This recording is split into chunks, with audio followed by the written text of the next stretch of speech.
গাজায় নিহত আরও অর্ধশতাধিক ফিলিস্তিনির অবরুদ্ধ গাজা ভূখণ্ডে ইসরায়েলি হামলায় একদিনে কমপক্ষে আরও 52 জন ফিলিস্তিনি নিহত হয়েছেন। আহত হয়েছেন আরও 5 শতাধিক। এতে করে অবরুদ্ধ এই উপত্যকাটিতে নিহতের মোট সংখ্যা প্রায় 54,500 জনে পৌঁছে গেছে।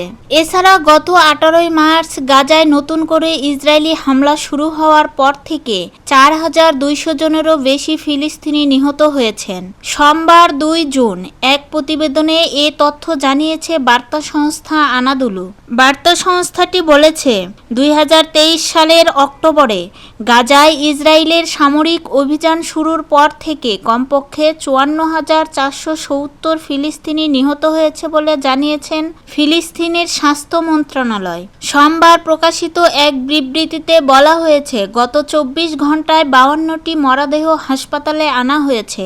একই সময়ে আহত হয়েছেন আরও 503 জন। ফলে মোট আহতের সংখ্যা দাঁড়িয়েছে 1,24,693 জনে।